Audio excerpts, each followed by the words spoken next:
C'est l'histoire d'un jeune garçon qui, bien qu'il ait déjà une petite amie, tombe amoureux de sa demi-sœur et commence à partager une intimité avec elle. Découvrons comment finiront ces deux relations et les conséquences de ses choix. Le film débute avec Tadek, un jeune homme de 18 ans, qui essaie d'échapper à un contrôleur de billets dans un train. Il voyage pour rendre visite à sa demi-sœur aînée, mais n'a pas de billet. Après une courte poursuite, il décide de descendre avant que le train n'atteigne la prochaine gare. Lorsqu'il saute du train, il est remarqué par une jeune fille romanie locale, Irmina, qui est dans la ville pour les vacances d'été. Plus tard, Tadek se rend dans un vieil appartement où il vivait autrefois avec sa mère et sa demi-sœur, Anka. Depuis la mort de leur mère, Anka vit seule dans cet appartement. Sur le chemin, Tadek achète de la glace à la pistache, le parfum préféré de sa sœur, et se parfume en arrivant devant la porte de l'appartement. Anka, qui s'attendait à voir son petit ami, ouvre la porte à moitié vêtue, mais se couvre rapidement en voyant son demi-frère. Elle l'accueille avec une certaine gêne, expliquant qu'elle ne s'attendait pas à le voir si tôt. Le jeune homme est visiblement attiré par sa demi-sœur et ne peut s'empêcher de la regarder pendant qu'elle se prépare pour un rendez-vous. De son côté,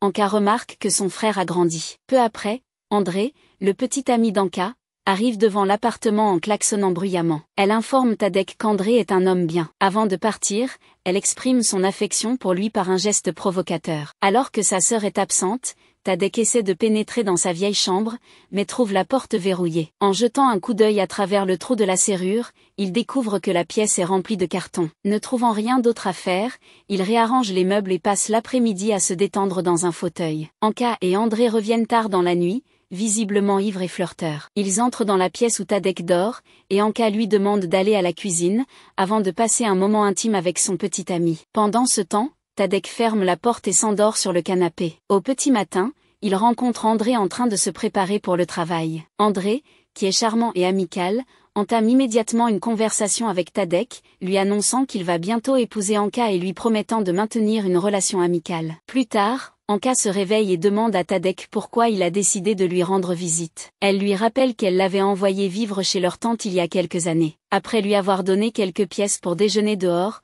Tadek part et aperçoit de jolies filles, dont Irmina, qui profite du soleil près d'une aire de jeu. Il essaie de lui parler, mais elle plaisante ensuite avec ses amis en disant qu'elle va l'épouser avant de s'en aller. En retournant chez elle, Irmina remarque une voiture garée devant sa maison, appartenant à Lato, un membre influent de la communauté romanie. Pendant leur déjeuner, Lato exprime son intérêt pour épouser Irmina, mais leur moment est interrompu par l'attaque soudaine d'un gang rival, qui brise les vitres de sa voiture avant de s'enfuir. Plus tard, Anka rentre avec une nouvelle robe, qu'elle essaie devant Tadek. Ce dernier lui fait un compliment, mais elle avoue ne pas avoir eu assez d'argent pour la payer et qu'elle devra la rendre le lendemain. Tadek, essayant de se rapprocher de sa demi-sœur, lui cuisine un repas savoureux. Il plaisante même en disant qu'ils ne sont pas vraiment liés par le sang puisqu'ils ont la même mère mais des pères différents. Anka, agacé par cette remarque, lui demande combien de temps il compte rester, insistant sur le fait que l'appartement est trop petit pour deux. Le soir, Tadek trouve des photos d'Anka et les examine avec curiosité. Le lendemain,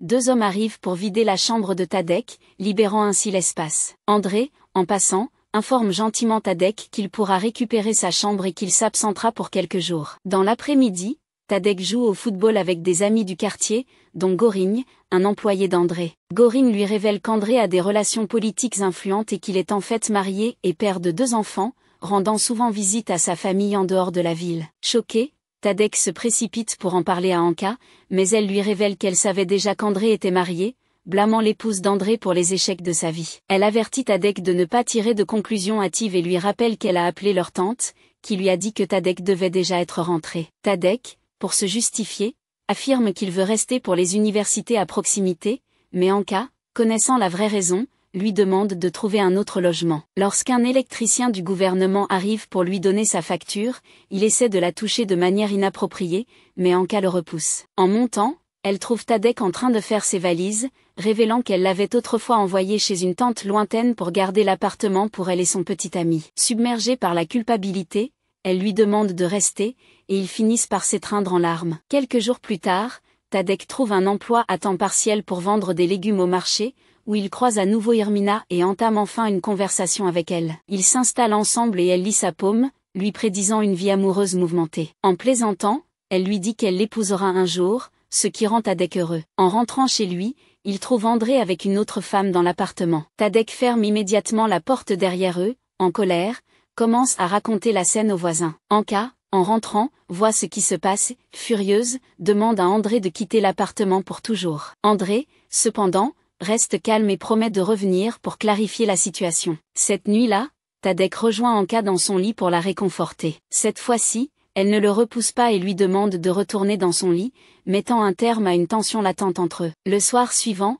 Tadek se rend chez André pour déposer ses affaires. En revenant à l'appartement, il découvre sa sœur en train de nettoyer une glace renversée du réfrigérateur. Anka lui avoue que l'électricité a été coupée, car elle n'a pas pu payer les factures depuis plusieurs mois. Suite à cela, Tadek commence à effectuer divers petits boulots pour aider sa sœur à régler les factures et rétablir le courant, mais il ne parvient qu'à récolter une modeste somme d'argent. Alors qu'il effectue une tâche au marché, il aperçoit Hermina. Il lui explique sa situation, et elle lui propose de la retrouver plus tard s'il souhaite gagner de l'argent. Quelques jours plus tard, Tadek se rend chez Hermina, qui habite dans un quartier où vit une importante communauté romanie. À son arrivée, plusieurs garçons l'entourent et lui demandent d'un ton menaçant s'il fait partie du gang qui a attaqué le chef local, l'Autoscar, quelques semaines auparavant. Heureusement, Hermina arrive à temps et sauve Tadek en mentant, affirmant que son père est policier. Plus tard, elle lui montre comment gagner de l'argent facilement, en lui proposant un plan de vol. Cette nuit-là, il grimpe sur le toit d'un entrepôt dans le but de voler un tapis de grande valeur. Le lendemain,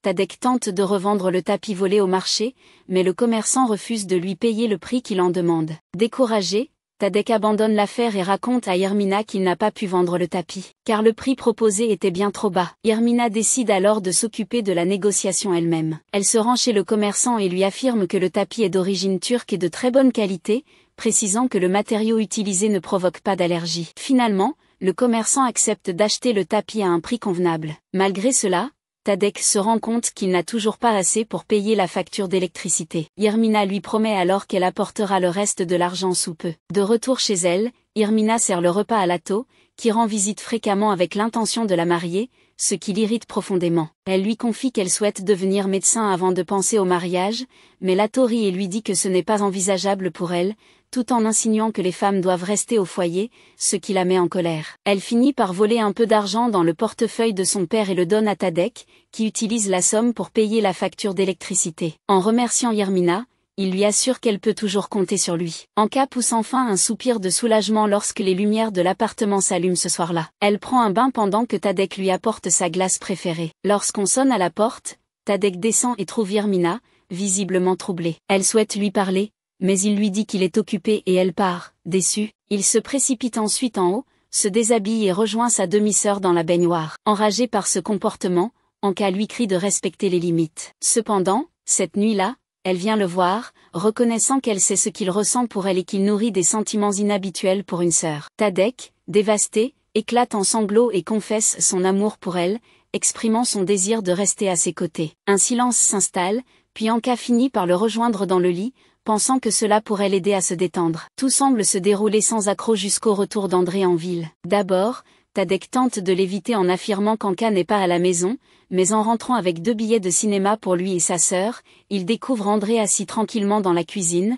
expliquant qu'Anka l'a appelé. Dans un accès de rage, Tadek menace de tuer André ou de se faire du mal. Ce soir-là, André emmène Anka à une fête donnée par un politicien influent, qui sera bientôt nommé ministre dans le gouvernement central. Tadek assiste aussi à la fête, mais reste à distance, invisible aux yeux des autres. Alors qu'Anka danse, le politicien se permet de la toucher de manière inappropriée. Au début, elle ignore le geste, mais finit par se plaindre auprès d'André de ce comportement déplacé. À sa grande surprise, André minimise son inquiétude, expliquant que l'homme va bientôt être nommé ministre adjoint. Mais Anka ne se calme pas pour autant et exprime vivement son mécontentement avant de se précipiter aux toilettes. André la suit pour la calmer et lui suggère même de rendre le politicien heureux en passant la nuit avec lui à l'hôtel, ce qu'elle refuse furieusement. En colère, André la saisit par les cheveux mais se retient immédiatement et promet de la ramener chez elle en s'excusant. En sortant des toilettes, il la place dans un taxi, où le politicien les attend déjà. Anka sort immédiatement de la voiture, gifle André et demande au politicien de la laisser tranquille. Profondément déçue et humiliée, elle rentre chez elle avec son demi-frère. Cependant, elle interdit à Tadek d'entrer dans l'appartement, laissant les deux en larmes à l'extérieur. Malheureusement pour Tadek, les choses ne font qu'empirer. Une grande célébration a lieu chez les Romani pour le mariage d'Hermina avec Lato. Un gang rival interrompt les festivités en jetant des bouteilles d'essence, provoquant des incendies et semant la panique. En passant près de la fête, Tadek aperçoit son ami Gorin, qui prend la fuite. Ce dernier lui avoue qu'il a participé à l'attaque contre la famille d'Irmina. Fou de rage, Tadek le jette au sol et laisse éclater sa colère. Ensuite, il se rend dans l'endroit où il avait l'habitude de se retrouver avec Irmina et se laisse aller aux larmes. Irmina le rejoint peu après, encore en robe de mariée. Quand il lui demande si elle s'enfuira avec lui, elle le prend dans ses bras et lui dit qu'elle va se marier. Plus tard, elle rentre chez elle où son époux l'attend. De retour chez lui, dévasté par cette nuit terrible, Tadek trouve Anka qui lui annonce qu'elle a préparé ses affaires pour qu'il puisse partir. Elle l'invitait à partager une dernière glace à la pistache qu'il lui avait achetée quelques jours auparavant. Que tirez-vous de cette histoire? Partagez vos réflexions dans les commentaires. N'oubliez pas de vous abonner à la chaîne pour plus d'histoires fascinantes.